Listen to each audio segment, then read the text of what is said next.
So we continue with the series of Chan liturgy. We cover Samantabhadra, 10 vows practices, 3 refuges, and tonight we begin the 4 great vows. And I'd like to take some time on the 4 great vows. I finished talking the 3 jewels, Buddha, Dharma, Sangha in one talk. 4 great vows, we'll see how many talks it takes.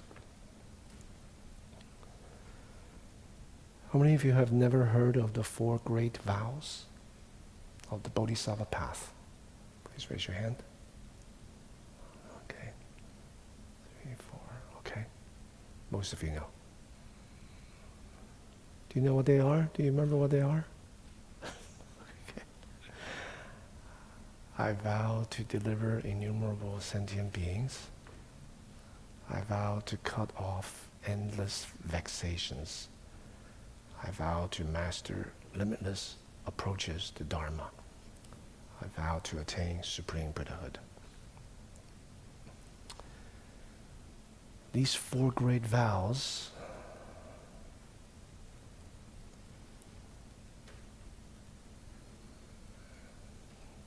most people say is the heart of the Bodhisattva practice.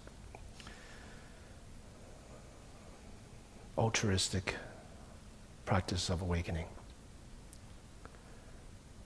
It can be divided into 2 folds. One is working with all sentient beings, beginning with human beings. That's one set. Another is aspiring to become a Buddha. These 2 are intimately connected. Sometimes they're referred to as upwardly aspiring to Buddhahood, downwardly or at the same level, working with sentient beings. They're related because Buddhahood, the full awakening, is the result of the perfection of working with sentient beings. So sentient beings, all the variety of people, their dispositions, habit tendencies, their vexations, struggles, all of those things are the ingredients of becoming a Buddha. Becoming a Buddha is very different than becoming liberated.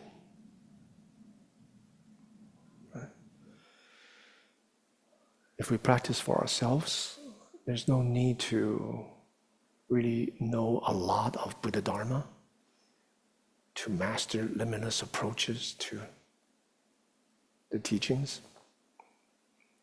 There's no need to work with a lot of sentient beings, let alone to save them. You can basically just mind your own business, practicing by yourself. Right? But the end result of that does not bring out our full potential. It simply eliminates the causes of our suffering. Right? You could say greed, hatred, and aversion, and all the subsidiary vexations that come out of these 3 poisons. Right? You don't really need great compassion to be liberated, to be free from suffering. Right? So, Buddhahood is on a different level. It's more difficult, arduous, takes a long time.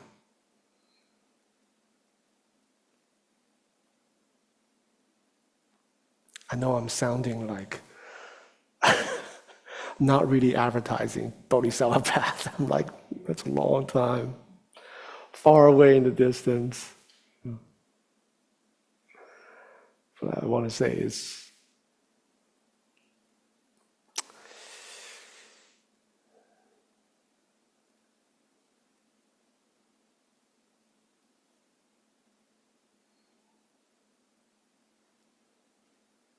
it's probably the most meaningful thing that we can do.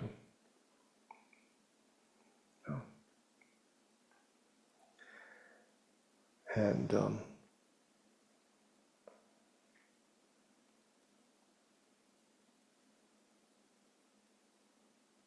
it's a different approach to Buddhist practice.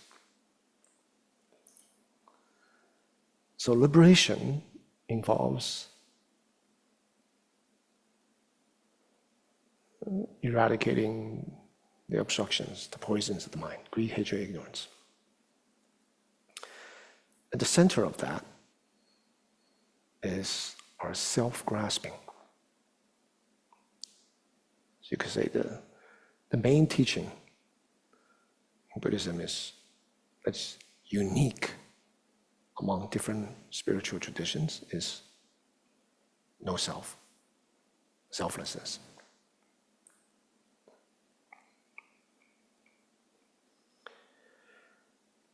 And the Bodhisattva path, you could say, is another angle at selflessness.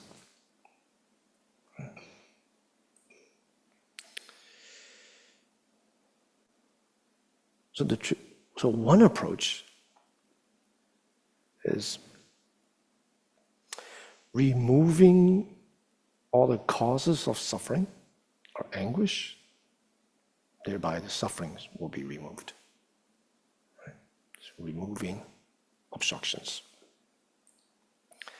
You could say this is a kind of apophatic approach. Apophatic. Approach it by negating stuff. Get rid of this, get rid of that. You can say it's the path of abandonment. Abandoning causes of suffering, get rid of this. Right? The Bodhisattva approach in the Mahayana tradition is cataphatic, generally speaking. If apophatic is going about things through negation, cataphatic is going about things through amplification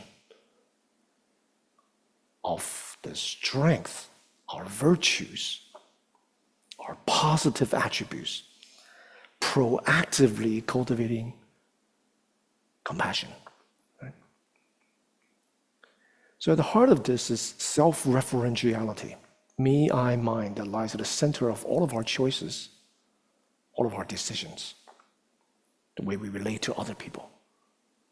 Whether explicitly or implicitly, what we are thinking is, really, when it comes down to it, is, how does this benefit me? What does this have to do with me? So embedded in our choices and experiences, if we examine closely, there's a self-referential tendency and habit there. And the teaching of no self targets that. Right? By exposing that and getting rid of the impediments, thereby getting rid of this self-referentiality. So that's one approach. So you don't have to cultivate compassion. You don't really have to cultivate patience. You don't have to cultivate all the different virtues, gratitude. You just need to target in this path of abandonment, path of eradication. Identify, learn to expose the habit tendency of selfing, othering, and let go, drop away them, that make sense? It's the kind of generally apathetic. The Mahayana approach, instead of working to overcome one's own habit tendencies and vexations, one proactively engaging practices that benefit other people, right? Helping other people. In the midst of helping others, supporting other people, your own vexations basically diminishes. You know what I'm talking about, right? If you're just trying to solve your own problem, say, how can I help others? So the logic behind it is, how can I help others without helping myself first? This logic sounds correct, but there's great limitations to that.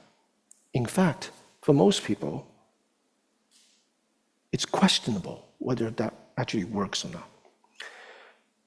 Because our own problems, it's endless. Self-referentiality will come up with all kinds of problems for ourselves. So if you wait in helping others so you can work on yourself,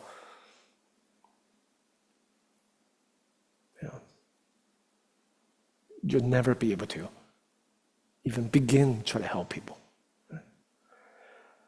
But if we engage in helping others, and I'm sure many of you have experienced this, you have some problems, but you go out and go to the soup kitchen, help feed the hunger, right? Help support those in need, help support friends. You're present, helpful for other people, those in need. Actually, you're happier, right? So that does two things with one stone, right? You diminish your own self-referential concerns, vexations. At the same time, you benefit other people. You're supporting others. You're there for others. See? So that would be this other approach to Dharma practice. The spirit of that is the Bodhisattva path. The Bodhisattva path. Okay. Now, in order to help people,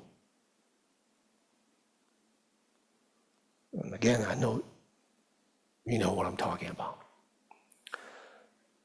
In order to help people,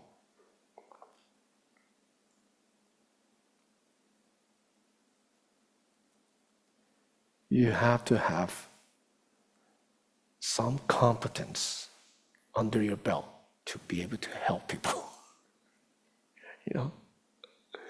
Or maybe if you try to help people, help others, and the more you try to help, the worse it gets. Right? It's difficult. It's difficult. You're working with different upbringings, different habit tendencies, different histories of difficulties and trauma and all kinds of issues.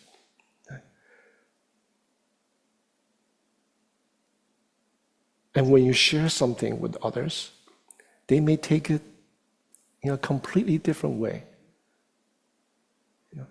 You can't really guarantee that they're understanding you. So everyone can see things, experience things in their own way. So in a sense, it's kind of like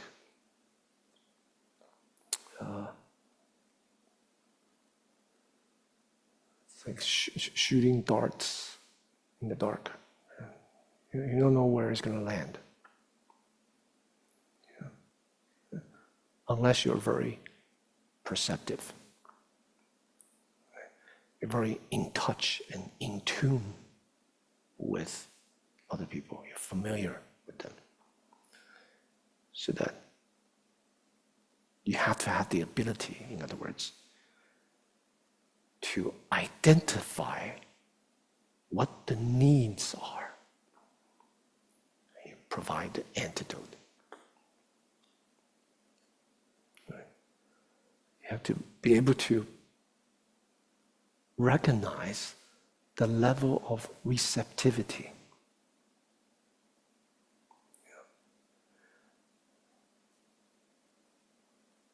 Otherwise, it's very difficult. Right? Level of receptivity. An example is like this. You have different cups. Right?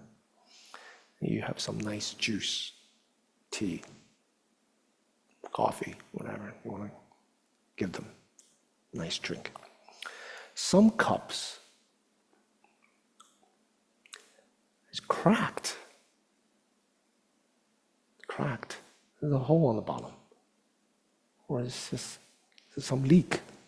You pour some stuff there, it just kind of comes out. Temporarily it's retained, whatever good drink there, but after a while it just leaks out.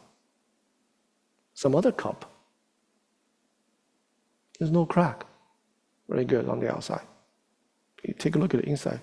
Ooh. There's all kinds of gunk there. It hasn't been washed in decades, you know. So whatever drink, nice, tasty drink there, it's mixed with the gunk, you know. There's another kind of cup. It's empty. There is no crack.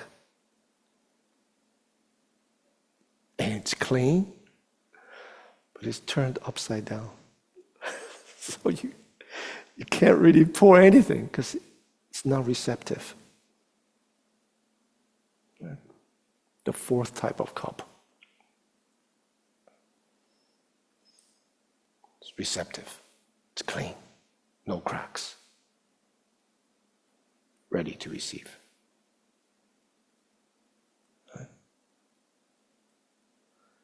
Now, the ability to perceive the different aptitudes of sentient beings, of people, receptivity, and the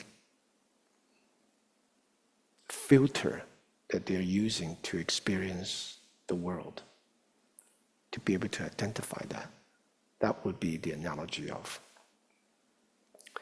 the cup is, you know, like there's gunk in it, or there's other stuff, there's other drinks in it, maybe. So you have to be able to add stuff in that cup that doesn't collide with what's already in there. You know, maybe help the person wash the cup a little bit, you know. So helping other people is very difficult. But it's very meaningful because it accomplishes alleviating your own problem. At the same time, other people are benefited. You know? So the Four Great Vows could be said to be the heart of the Bodhisattva path, the altruistic path of awakening. But it can't be separate from other practices. Because in itself, it only provides the basic outline, like a map. In order to become a Buddha, like I said, all the ingredients of Buddhahood comes from sentient beings, right? So there's a logic to this. But this logic is only like a layout of the land, or kind of a general map. So in order to become a Buddha, you need to work with sentient beings. In order to work with sentient beings, you need to know their dispositions, vexations, right? To be able to cut off, transform, purify vexations.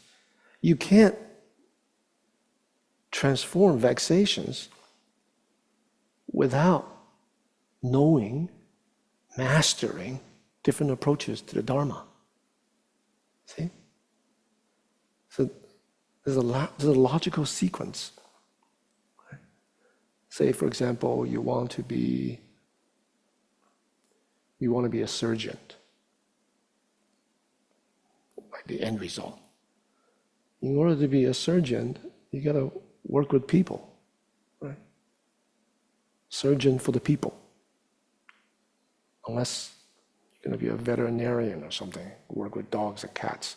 If you work with people, you got to know human anatomy, right? All the different aspects, different body types, different age groups. That's your field that you're working in. In order to do that, you have to recognize, be able to diagnose the illness, right?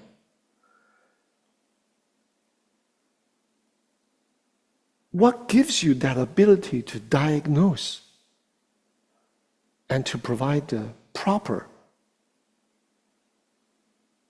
correct kind of surgery is all the teachings, the trainings, right? Does that make sense? So, 4 great vows of saving all beings, cut off endless vexations, master different approaches of Dharma. There's a logical sequence and leading to realization of Buddhahood.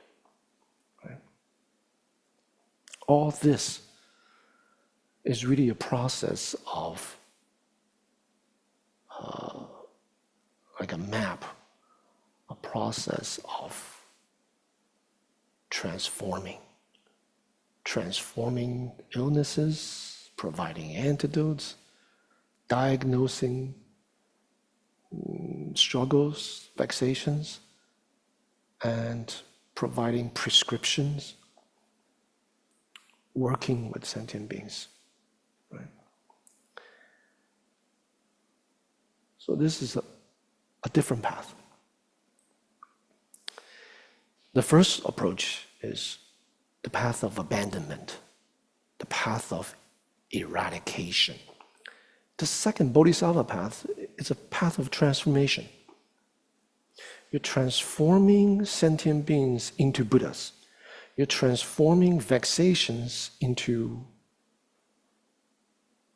liberation. Right? You're transforming consciousness into wisdom. You see?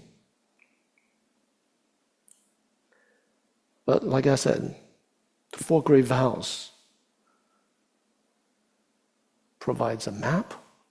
It can't be separated from other Bodhisattva practices. So in order to appreciate the 4 great vows, like an outline of Bodhisattva practices, we have to know something called 15 minds, 15 mental states. 15 mental states. The 15 mental states or minds covers pretty much all the practices of Samantabhadra, all the Bodhisattva practices of 6 perfections, 10 perfections. Right. What are the 16 minds? 4 or 15 minds. 4, 4, 4, 3. 3 sets of 4, and the last set is 3. The first set of 4 is called 4 conversions. 4 conversions. And now we're getting into something very concrete in the Bodhisattva practice. Right? It's not a map, it's actual methods. 4 methods of conversion. First one is generosity. Generosity. Second,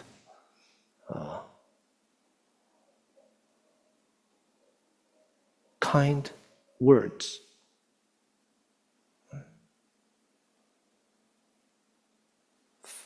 Third,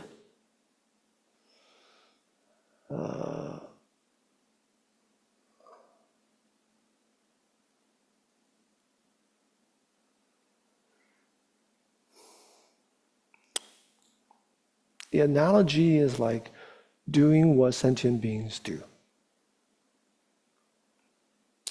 You could say it's kind of sane practices. Sane practices.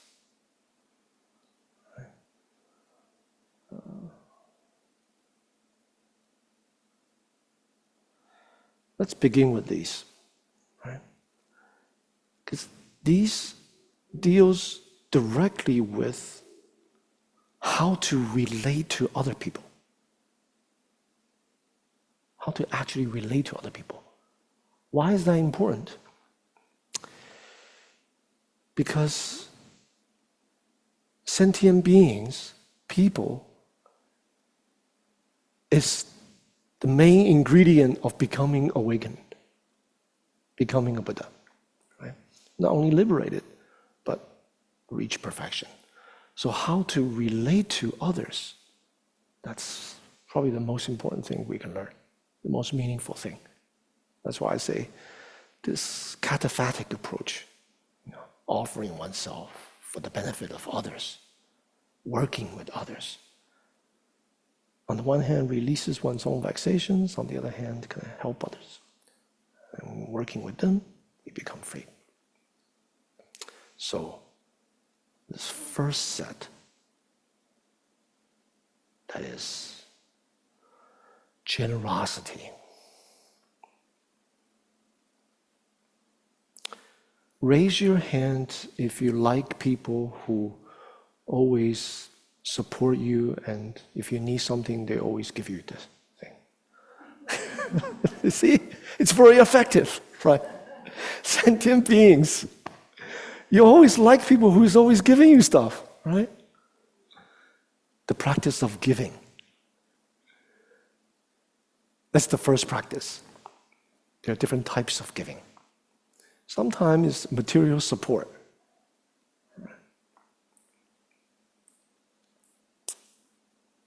Material support. Like this past weekend, I had 5 teenage girls at my place. It's chaos. So much estrogen there. So much. Now, so my daughter have a sleepover, right? So they're like screaming, they love it, they're having a lot of fun. And we got to talk about a lot of things. It's actually quite fun hanging out with them, and driving them around. And they got to talk about their grandparents and so on. Now, Zoe's grandparents are not around, right?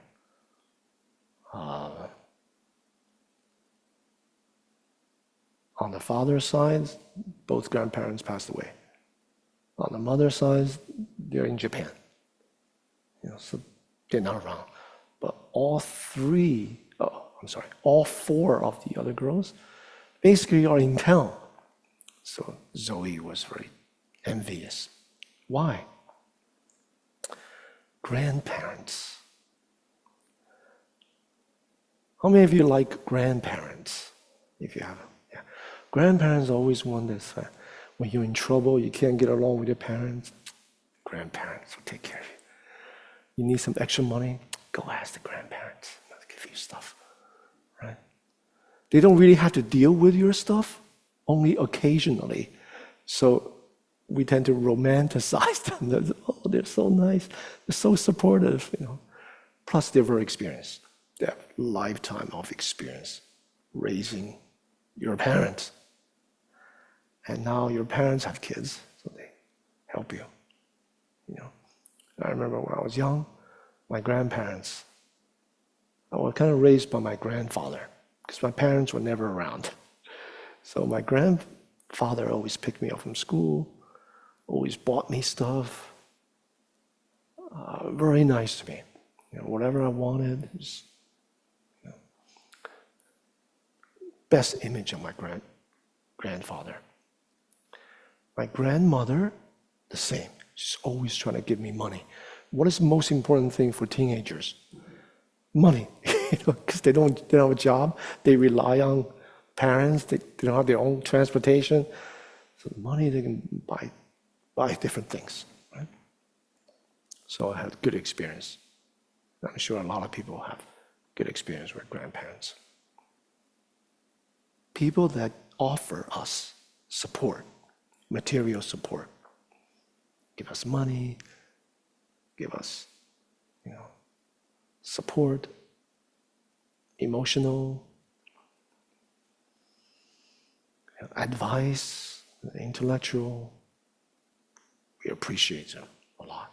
It's very easy to generate gratitude. Right? When we like someone, when we feel grateful to someone, we become that cup that's empty, that's open, ready to receive. Just think about it.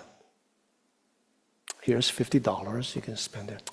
Let me give you some advice. Yes, give me some advice. And I get the $50. Right? You ready to receive it?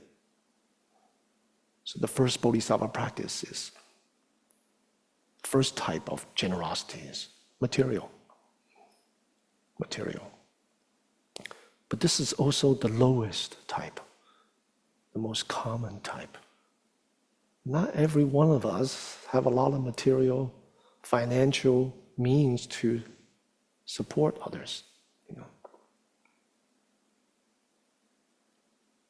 But without financial stability,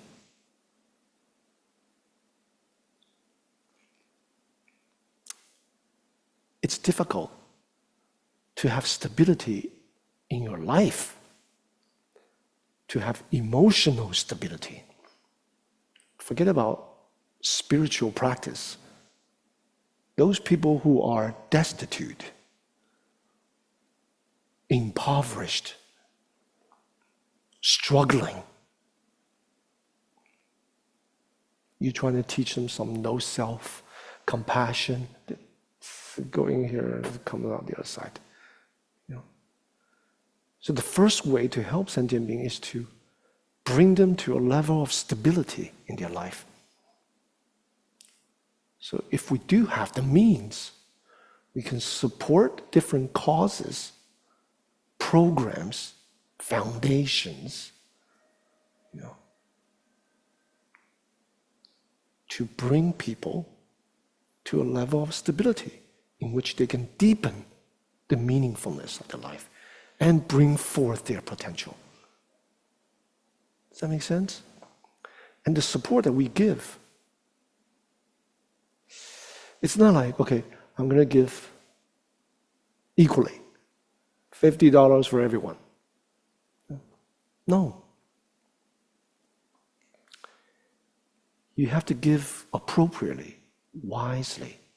Some people you have to give more. Some people you have to give less.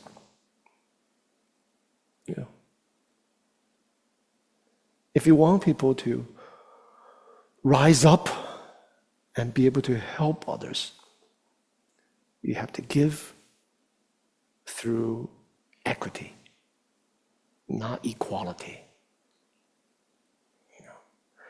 The analogy is, the fence, you want to let people to see what's on the other side of the fence. Right? the Buddhist analogy, to cross over to the other side of the shore. But in order to do that, you had to give them a glimpse of what's on the other side. Some people are short. Some people need a crate. You have to stack 2 crates for them to stand up, then they can see what's on the other side. Other people just need to tiptoe, then they can see the other side. There's different heights.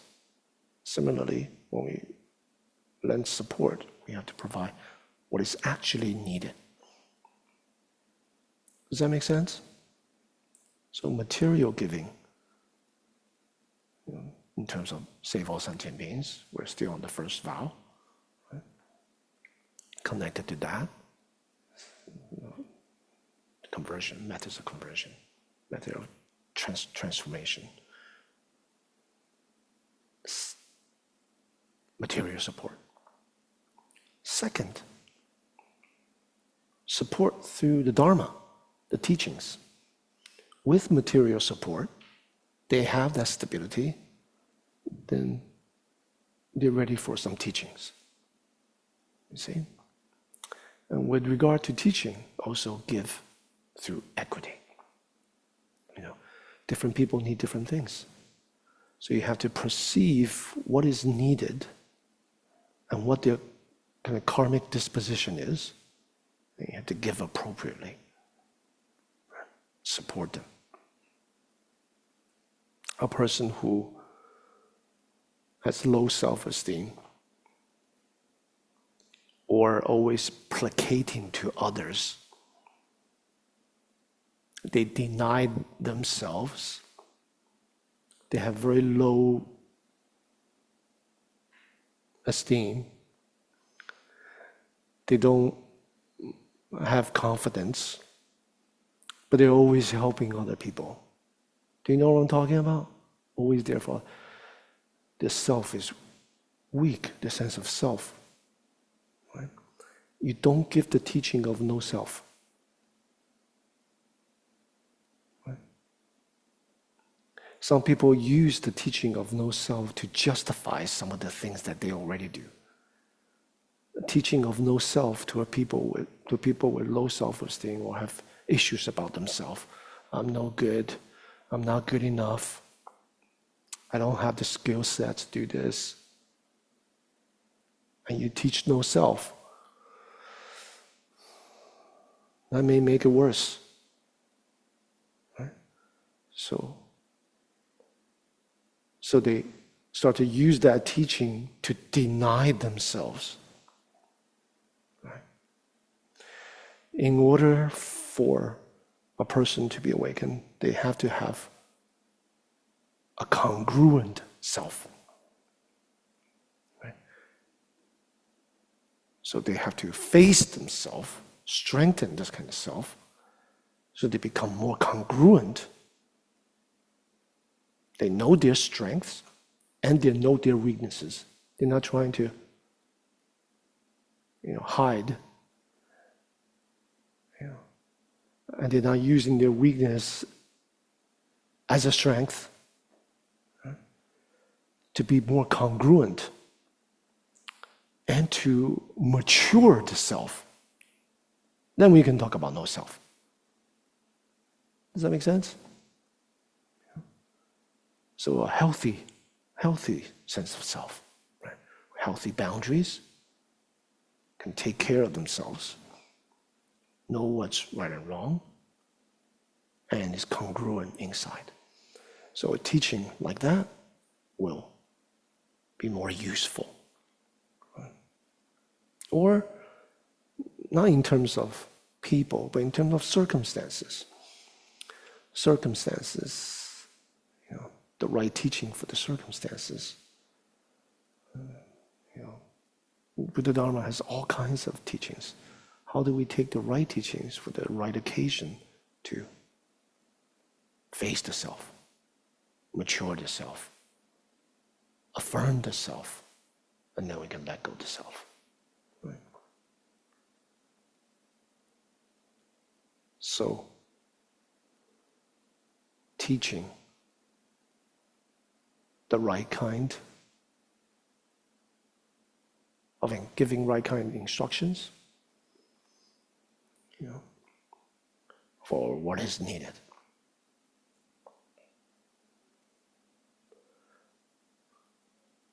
So people who have low self-esteem, low self assessment, we have to teach them, or the kind of teaching that we have to cultivate is maybe loving kindness, maybe practices that fortifies, strengthens our values, right? Such as compassion. So then the Dharma becomes effective.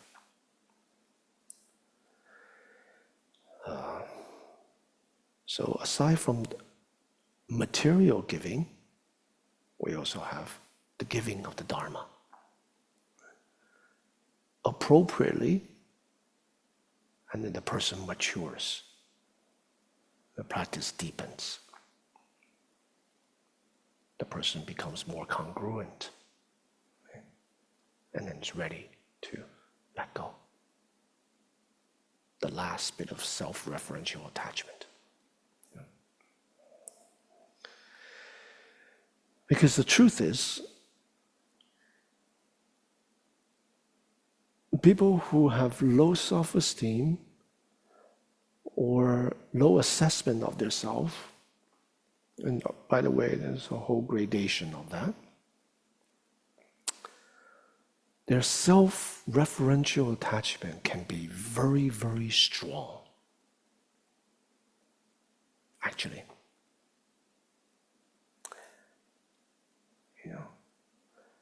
So a person that seems humble,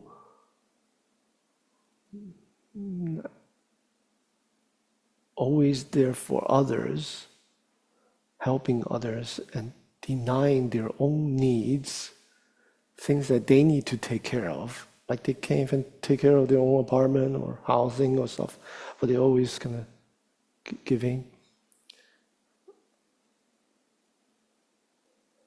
It seems like they're humble, it seems like they're a good person, but their attachment actually can be stronger than normal people.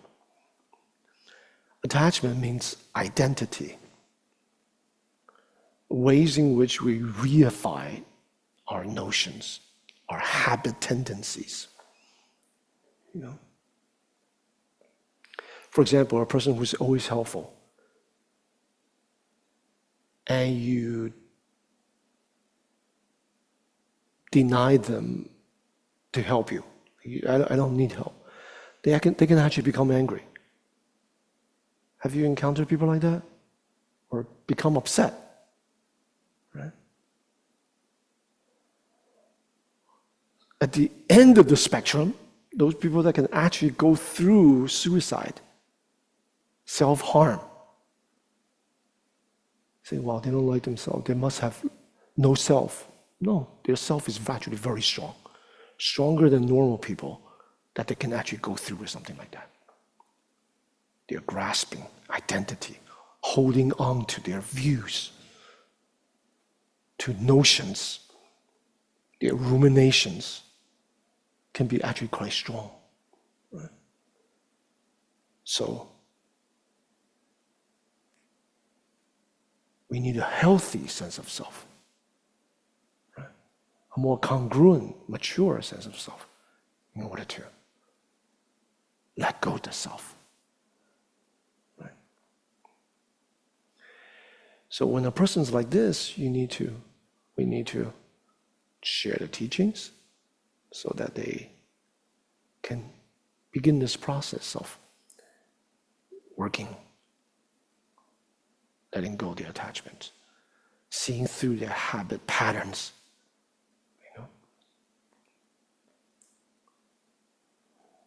I had a student who always very helpful, always helpful. Whenever someone needs help, he's always there. helping people move, for example. He's always there. When I went to his house, it's a mess. It's a mess. It's not cleaned at all. Stuff everywhere. But he's always there to help other people move, clean. Isn't that curious? Right?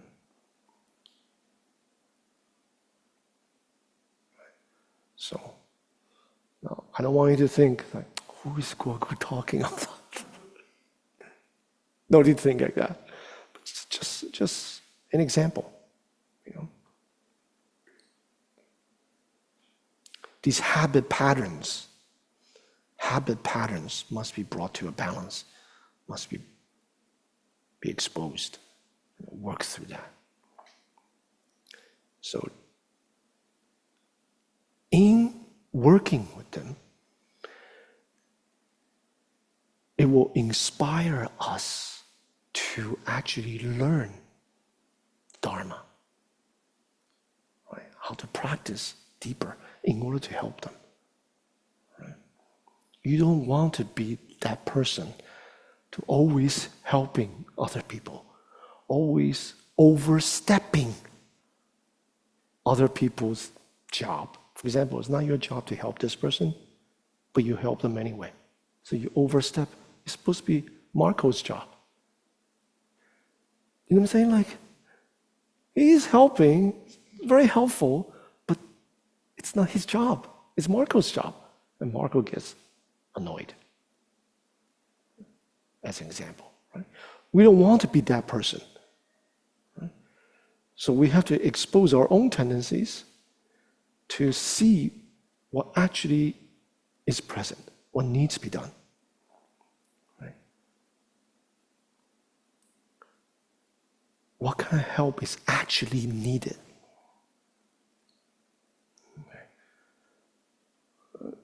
Because we met a lot of people that, give us things that we don't want. Have you experienced things like this? My teacher used to experience, because as soon as someone discovers he's feeling ill, he's sick. As his attendant, my job is difficult. Why? People are knocking on the door, calling, emailing, like, I have this medicine, it's the greatest, the latest discovery. It's not FDA approved, but it's very, you should take this pill 3 times a day. I'm like, okay. So my teacher's closet has all kinds of stuff. He just repackage it and give it away to someone else. So stuff that he doesn't need, he didn't ask for. So giving the Dharma is the same. We have to learn to know what to give, when to give, how to give, adapting to circumstances. The third type of giving is the most difficult and the highest type of giving, generosity. The giving of fearlessness. Fearlessness. To take away the fear of someone. To bring them to peace. What lies behind much of our fear is the unknown. Would you agree? And what lies behind much of the things that we don't know, it's actually death. Or non-existence. That lies behind impermanence too.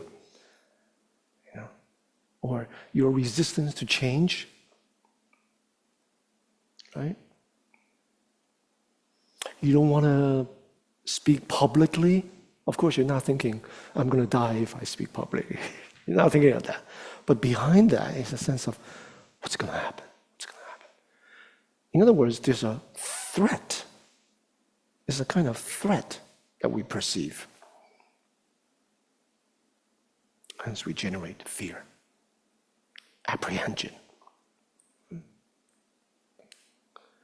And the deepest type of threat is our existential dilemma, existential concern.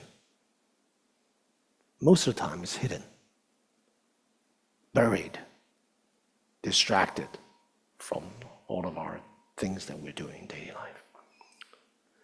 So if you remove fear of death,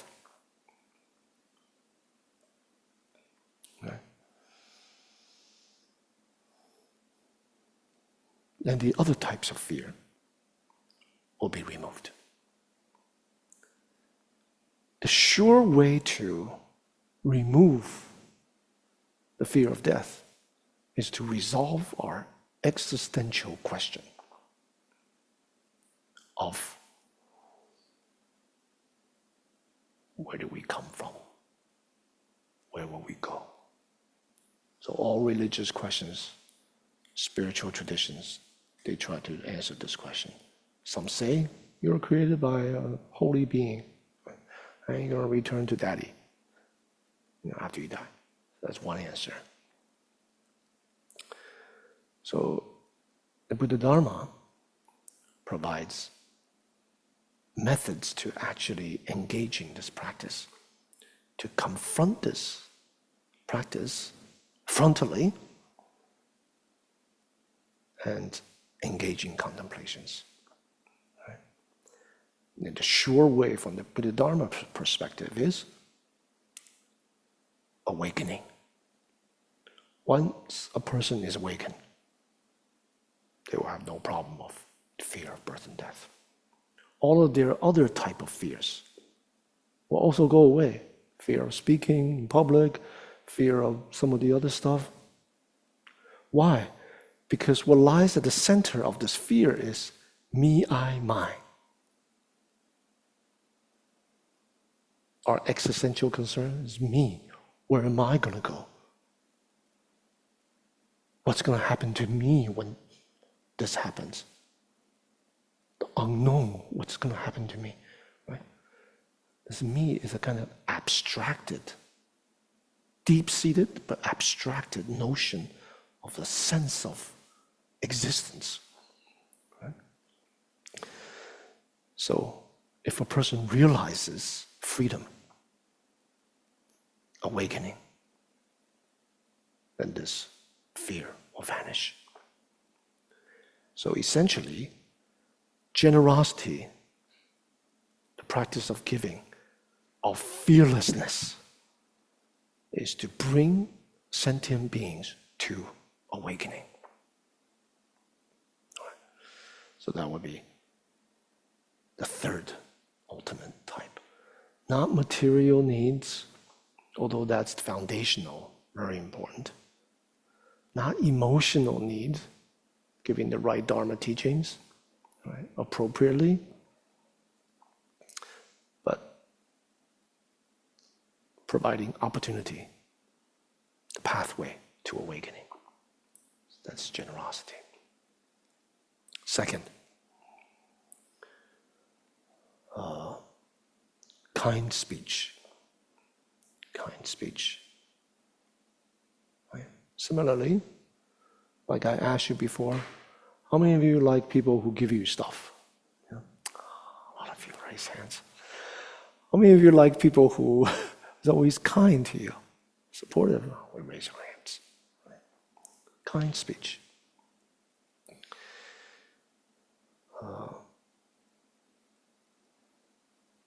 At the beginning level, people always need kind speech, supportive. Right?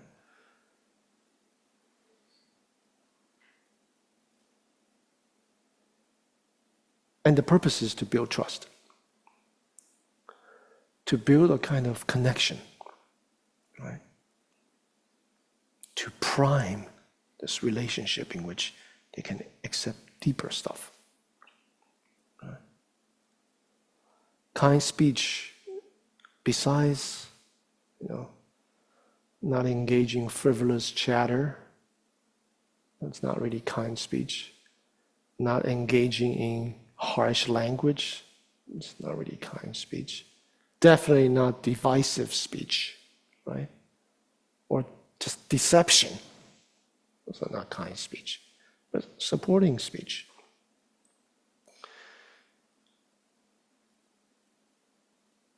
You share with them things that will help them, constructive.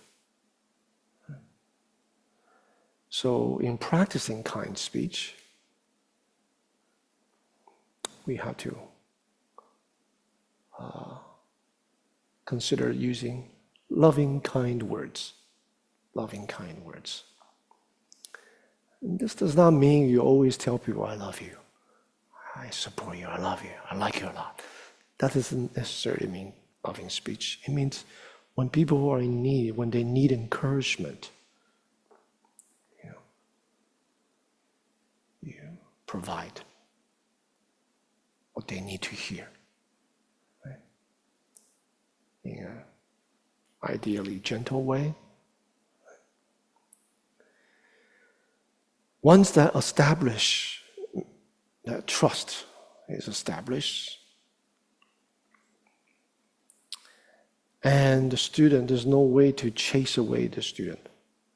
Nothing you would do that would chase the student away, that would cause the student to leave you, because they've received the teachings, they have derived benefit from practice, they've gotten insights, so there's no doubt.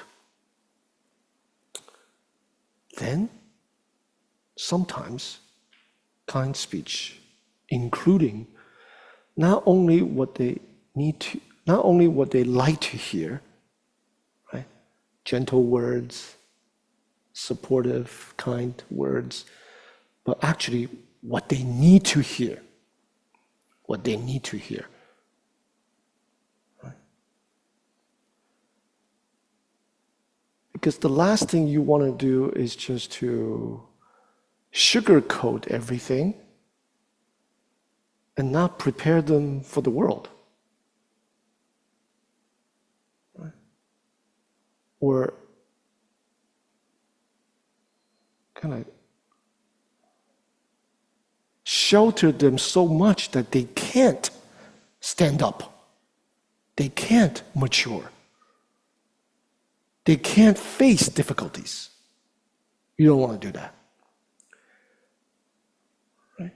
You want to prime them to be strong enough, congruent enough, so they can face difficulties and stand up on their own. Right? So if you always protect them, always kind to them, always speak to them, that's good for beginners to establish connections, establish trust, right? To establish faith in the Dharma. But ultimately, you want to say things to them that they need to hear. And sometimes those can be strong words. Strong words. Depending on the condition. Depending on the condition. Why? The reality is, most people's self-referential tendencies, attachment, are so strong and so dense. The walls that they build around them, you can't get through. So sometimes you need to take the wall down. Right? Create a window permanently so the light can just come in. So we see during the Buddha's time, sometimes his words are harsh. Most time it's not. Most time he's giving general teachings. And general teachings is give teachings. But when you look at specific one-to-one interactions of the Buddha, he calls people out all the time. Right?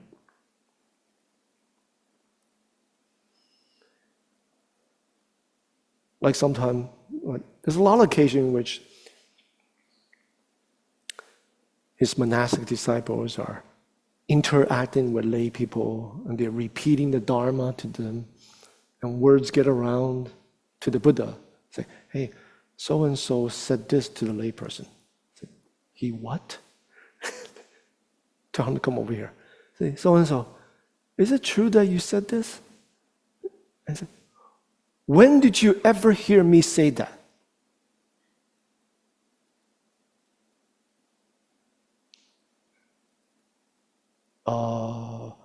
I thought you said this, X, Y, and Z. You fool. You will see the Buddha say, don't ever say the Dharma like this. There's a lot of teachings like that. Because frankly, a lot of the things we hear the Dharma, not only is the wall very thick, we hear through our own lens, our own filter. So we reinterpret it in a way that we understand. And then the way we understand sometimes is just not understanding. Right? So, and then if you practice according to it, the practice is all wrong. Does that make sense? So, kind speech in principle, gentle words, supportive language in principle. But sometimes you need to have constructive criticism. Right? You need to call out when it's needed. Why? Because you need to get through the thick wall of the defense mechanism itself. Right? Like the 4 types of cups. Sometimes the cup is just turned upside down. Nothing will go in, so you need to take a hammer, punch a hole. Right? So it goes in. Right? Or you have to just force it, turn it upside down, and it goes in. And if it goes in, always mix it with the gunk. You have to go wash your bowl. Wash it clean. Right? When did I ever say that? So people need to. Does that make sense? Yeah. So I'll talk about the next 2 type of conversion practices and transformation next time. Do you have any questions? So let me summarize. 4 great vows. They lay out a map of what needs to be done. Generally, if you want to become liberated, or that's the path of abandonment, just get rid of the obstructions, then you're free. You don't need to cultivate patience or gratitude or compassion, loving kindness. You don't need to do that. Just get rid of the obstructions, then you're free. Right? Path of eradication, abandonment. If you want to practice the path of transformation to become a Buddha, then you need to work with sentient beings. You need to have the skills to work with different types of people to adapt to the aptitude, potentials, karmic dispositions, and be able to give the right teachings at the right time. And in order to do that, help beings, you got to clarify your own obstructions, vexations. Right? So, save all beings, to cut off vexations. How do you cut off vexations? You got to practice the Dharma. So, in order to save beings, to help people, that will inspire us to learn about the Dharma. You see? Then we can become a Buddha. So the 4 great vows has this path. But that is only a map of the land. The concrete practice is 4 methods of conversion. I'll continue talking next time. 4 immeasurable minds.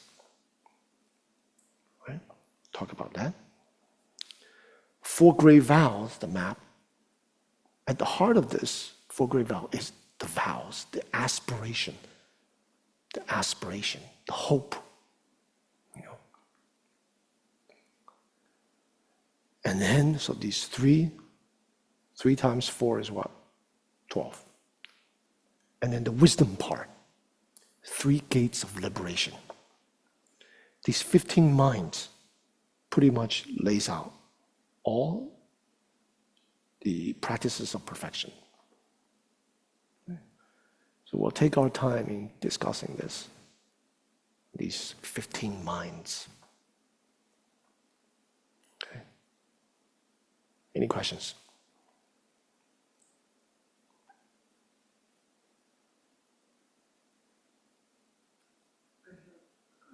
Okay. We need a. Can you pass the mic? We have folks online. Needs to hear.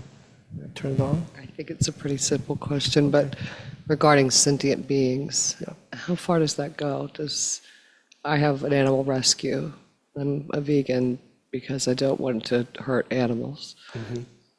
Occasionally I have people say, well, you kill vegetables also, Yeah. and you kill the insects that come and invade your garden. How far does that go?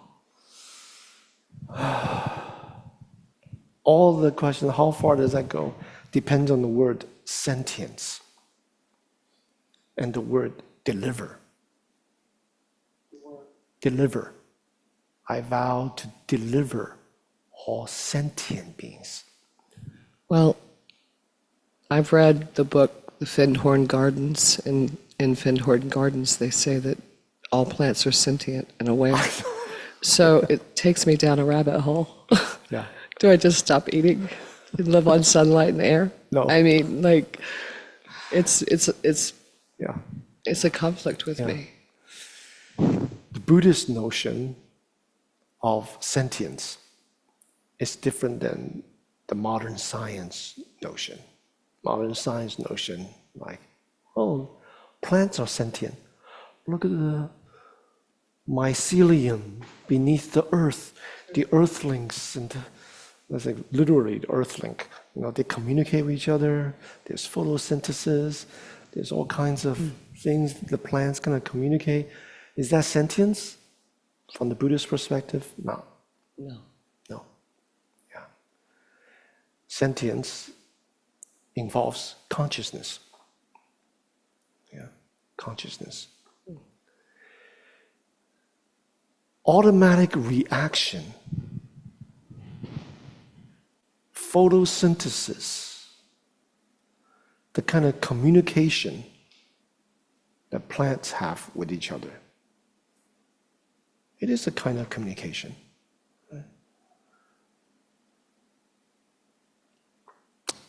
Technically, from the Buddhist perspective, that doesn't mean sentience.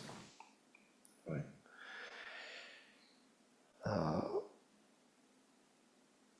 And we can cover this when we go into the 15 minds, when we get to save all sentient beings.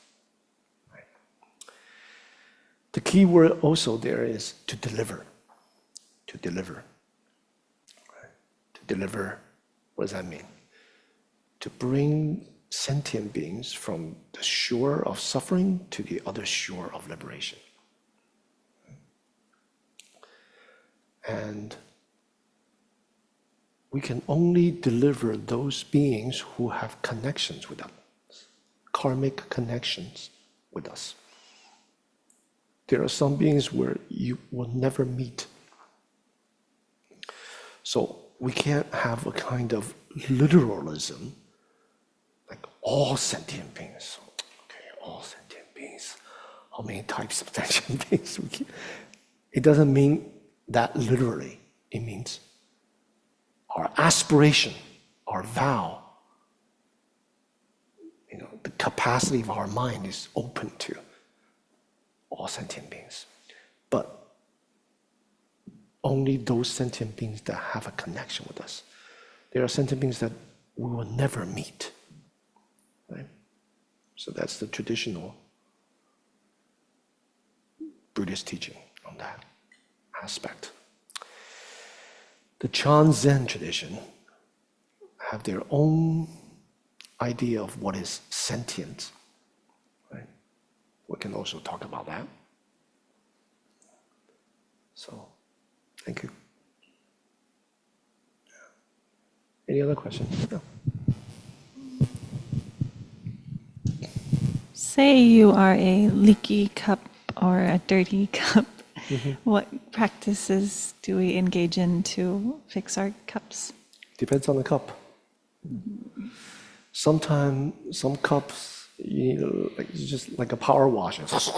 Everything's washed out. But some cup, if you use that, it'll break. You know. Yeah. So you just give a little pad, just slowly clean it. You know. Depends on the cup. Okay. Yeah. Yeah. So, but through methods like meditation and prostration and chanting Yeah. and all the things we do. Yeah. Yeah. Yeah. Okay. It depends. For example, this analogy of the dirty cup or the leaky cup. Like my teacher, when he was young, because of malnourishment and poverty, he actually had a low IQ until like a little bit slow, what we would call mental disability. Right? And because of that, the abbot, when he left home, age 13, the abbot told him to do prostrations. Right? Doing the prostrations, because he was a young, it's basically a teenager. You can't teach like philosophical things to train them to memorize. Something was blocking him. Right? So he told him to do prostrations, which is like exercise basically. But beyond exercise, you also have this devotional practice. 500 in the morning, 500 at night. He did this for months until one morning he felt this cleansing, like someone poured elixir, and he began to have photographic memory. So his energy was just blocked, you know, high IQ. Right? You can't do that with anyone. Right? Some people are very articulate. Right? Some people are not. Right? Some people are movers, dancers. Some people are sedentary. Right? So to the movers and dancers, they can sit down, sit still, and meditate. It doesn't work too well. You see? So you teach them a Dharma dance. Then they're like all over they understand the Dharma, you know? You know what I'm saying? So it depends on the cup. There's no set answer, like this is the formula, this is what you do. Right. Okay. Any other question? So the practice is, well, I said all these things the past hour. What is the takeaway? You have to always think about what's the takeaway. What can I practice from this talk? What can I put to practice? Right? One takeaway could be, do I want to be the type of person that just, you know, so-called selflessly just help other people, but you're not actually selfless, you're just helping because you have low self-esteem, so you just help, right? Or the type of person who's just placating. What is that called? Yes man? Yes woman? No, just People pleaser even? people pleaser, you know, brown noser, yeah. Do we want to be that? No. What does it take? What needs to be done, what can be done. So you need to observe how to help, when to help, what to help. That's one takeaway. Another takeaway could be kind speech. Kind speech. So for 1 month, you can practice kind speech. Just try it out. I'm not going to curse. I'm not going to engage in divisive words like, hey, so-and-so say something about you. And he tell, yeah, this other person talk. You get people to divide. Right? Harsh words, divisive speech, lies, right? Frivolous chatter, it's like meaningless. And you practice useful speech, what is needed, right? So we're very complicated. Engaging practice does not mean just sitting there in meditation. Right? Meditation incorporates all aspects of life. Like I always say, the junctures of life. So in the junctures of life, for the next month, let's say next 2 weeks before the next talk, the next 2 weeks, you pay attention to the junctures of interaction, your words. Would you like to try that? Yeah. Yeah. Are we babying people, always saying nice things, even though is it what they need to hear? Right? Or if they need to hear, we support them. Yeah. I did something wrong. For example, your friend come to you, I did something wrong. I can't believe, I did this. I wish I said this. And then you say, yeah, you should have done better. Horrible. Well, how could you say that? That makes them worse, right? So there's one example in the Sutra of Vimalakirti. 2 monks broke precepts. And they were feeling contrition, remorse. And they go to Upali, precept number 1, and they share, confess. And Upali basically says, yeah, that's horrible. Yeah, you broke precepts. Yeah, terrible thing that you said. And then Vimalakirti is like, that's not the way to help sentient beings. You got to teach them. So they encourage them instead of putting them down more, So you got to find ways to uplift them, because where they are at is very low point of their life, and they already recognize their mistakes. They wish to repent, and then he says, "Yeah, it's terrible, terrible." So that's not kind speech. It's not technically, in terms of precepts, not wrong, but you can't say that to them. Right? Natural disaster, calamity. You say, "Oh, that's karma. It's the karma of those people." No, kid, you can't say that. Is it technically wrong? It's not technically, but it's inappropriate, right? Something bad happened to people, and you tell them it's karma. Very bad, right? So you support them. You say, everything is workable. All difficulties in life, everything is manageable. You don't close the door down. You don't say, that's it.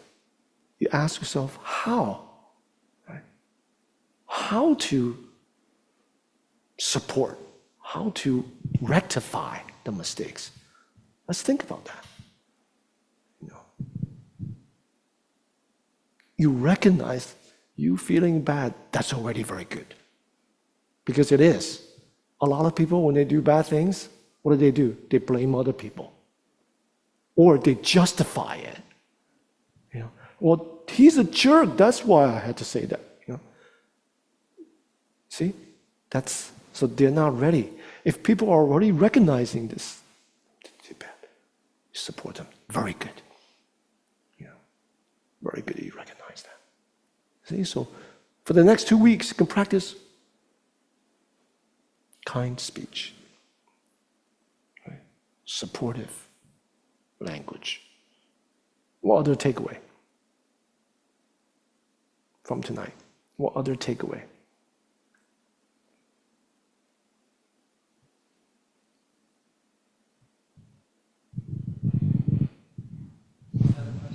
Yeah, it's not a it's not a rhetorical question. It's an actual question. Liz, did you raise your hand? Turn it on. Okay. Meanwhile, everyone else, you can think about it, right? Generosity has not so much equality as equity. Yeah, that's a good takeaway. Right? What people actually need. Yeah. Some people need more than others. And then that would apply to equity, like from the givers. Some people have more to give as well. Yeah, yeah, that also applies. Yeah. Anyone else? Marco? Yeah, like we can only help people who are present in our lives, like connected to us. Yeah. To Connected focus to on us. them, yeah. Start with them. You can recognize the different cups when you relate to people. One way to help people is learn to recognize cups. What kind of cup is this? You know? There are 4 types. Do you remember them? Yeah. That's one way. Maybe you have to guess. Sometimes we don't know what kind of cup. So you just give a little bit and see how they're taking it. See where it lands. They need more than. If people don't want it, the cup is turned upside down. Okay, just support them. It's all right. Anyone else? One thing I found very interesting was suicidal people have a very, very strong self sense, very strong, extremely strong. That was very interesting to me. So the Buddhist sense of no self doesn't mean personality type. Like, oh, the person's humble. They must have low self-grasping. Not necessarily. The person's very giving. Like my student, the guy that was always helping other people. Not necessarily. The worst thing you can do for that student is tell him not to help. Oh, he's miserable when he can't help people. So it's his grasping. See, the grasping is strong. So the sense of self that Buddhism is talking about is self-referential identity and grasping. It has nothing to do with personality. Yeah. Okay, Phil? Behind you. I think I heard you say that good intentions, if not delivered properly, can actually stifle somebody's opportunity or stifle somebody in reaching a higher level of self-help. If we overcompensate in our effort, to help someone, it can actually have negative consequences in the long run. Yeah. So we always have to observe the causes and conditions, the timing, the receptivity, the type of cups, right? Or type of cup could be people, could be circumstances, different situations. The amount, the content, the person. Sometimes when people ask for help, they don't really want advice. You know what I'm talking about? They just want a listener. Do you know what I'm talking about? So you start giving advice, they think you talk too much. So you just need to listen. Just, I agree. Yeah, that's true. And then after they share, thank you so much for helping. Yeah, you're welcome. You didn't say anything. You just listen. See, sometimes the what to give, you give your deep listening and you're present. You don't want to listen, just meditate. So you want to be present, completely present. So they feel seen and they feel heard. That's sufficient. If they ask for suggestions, then you give. Yeah. So you really have to see what kind of cup. You know? Anyone else? Yeah. Kyle? I think this is mostly building off of what has been said, especially I think Phil. Yeah, what was said there. But if I'm understanding correctly, you're talking about evaluation of a situation, and rather than understanding the notion of help to be a sort of fixed script that can be applied across situations. Is that right? Yeah. There's always different situations, different people, the type of help, the kind of needs, the dosage, Sometimes it doesn't require you to say anything. Sometimes just a hug, that's good, Or just listen. Especially teenagers, I can tell you that, Like older teenagers, no advice. My advice for you is just to be friends with them. You can't be parents anymore. Do you know what I'm talking about? If you're parenting to like people who are in 19, 20, you just need to be friends. Do you force onto your friends different things you want them to do? Let me tell you, I live longer than you. It's my experience, they don't want to hear that. Just listen. That's a good idea. Wonderful. Sure. I agree. Yeah. That's what you need to do, All right, any other takeaway? Yeah. Okay. Could you clarify self-referential? What does that mean exactly? Self-referentiality. It just means that if we kind of deeply observe in the midst of our interactions, our judgments, our decision making, there's a me, I, mind, the center of all of that. So it's like self-identity? Self-identity, but specifically are these. Your sense of gaining and losing. That's a big one. Having and lacking. That's also a big one. Success or failure. Big ones, right? Right and wrong. It's just your right and wrong. For the teenagers, totally different, right? So in these circumstances of having, lacking, gaining, losing, at the junctures of right and wrong, right? That's when you see your self-referential attachments. So it's not something abstract, that there's actually a self making decisions inside of us. Buddhism doesn't talk about it that way.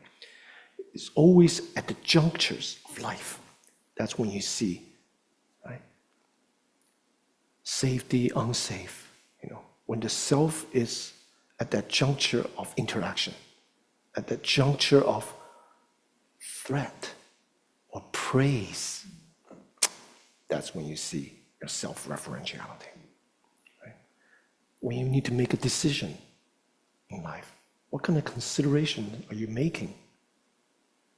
Right? Is it going to benefit me or is it going to harm me? What am I getting out of it? Like that. Gaining, losing, having, lying, success, failure, good, bad, all these polarities. That's what I mean. So Buddhism, when they talk about no self, they're not talking about like you don't remember your name anymore after you become awakened. They're actually talking about this false sense of these polarities. They diminish.